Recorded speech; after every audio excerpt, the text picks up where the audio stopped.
Hello friends, back to my channel Mousumi TV let. চলো তোমাদেরকে আজ নতুন কিছু রেসিপি দেখাবো। তার জন্য আমি এখানে দেখো পুকুরের পোনা মাছ নিয়েছি, কেটে ধোয়া হয়ে গেছে। আর এইদিকে আলু আর চাল কুমড়ো কেটে নিয়েছি। আর এইদিকে আমি পেঁয়াজ, লঙ্কা, আদা নিয়েছি। মাছের লবণ আর হলুদটা আমি মাখিয়ে নেব।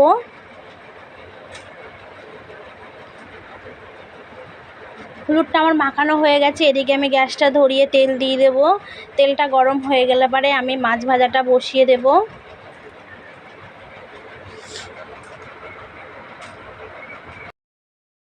এদিকে মাছ ভাজাটা হচ্ছে, আমি এইদিকে চাল কুমড়োর নুন আর হলুদটা মাখিয়ে নেব।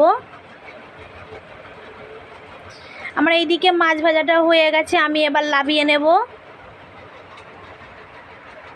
দেখো বন্ধুরা, মাছ ভাজাটা আমি নামিয়ে নিয়েছি। আমি মাছ ভাজার তেলে আমি চাল কুমড়োগুলো ভেজে নেব। দেখো বন্ধুরা, চাল কুমড়ো মাছটা আমার ভাজা হয়ে গেছে। আমি তেলে 1 চামচ কালো জিরে দিয়ে দেব। দিয়ে আলুগুলো দিয়ে ভালো করে আমি ভেজে নেব। একটা টমেটো কেটে রেখেছিলাম, সেই টমেটোর কুচিটা দিয়ে দেব। দিয়ে ভালো করে নেড়ে দেব। আবার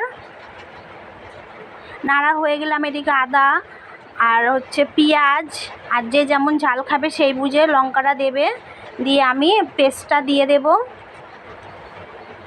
দিয়ে ভালো করে আবার নেড়ে দেব।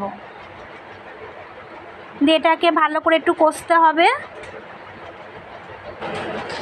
দেখো বন্ধুরা, আমার কষা হয়ে গেছে।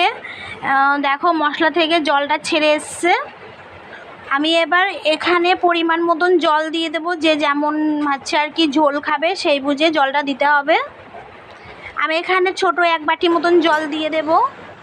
বন্ধুরা দেখো, আমার জলটা দেওয়া হয়ে গেছে।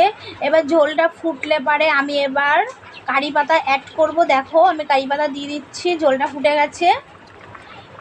এবার ভেজে রাখা চাল কুমড়োগুলো আমি দিয়ে দেব। দিয়ে মাছ ভাজাগুলো আমি দিয়ে দেব। দিয়ে ভালো করে নেড়ে দেব।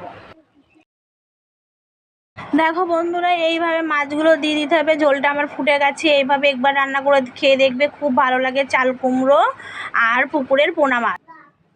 আমি একটা বাসন ঢাকা দিয়ে দেব। বাসনটা সরিয়ে আমি আবার একবার দেখে নেব মাছটা। দেখো কত সুন্দর লাগছে দেখতে। একবার এইভাবে বানিয়ে খেয়ে দেখবে, খুব ভালো লাগে। প্লিজ ভিডিওটা ভালো লাগলে একটা লাইক, কমেন্ট, সাবস্ক্রাইব করে পাশে থাকবে আরও নতুন নতুন ভিডিও দেখার জন্য।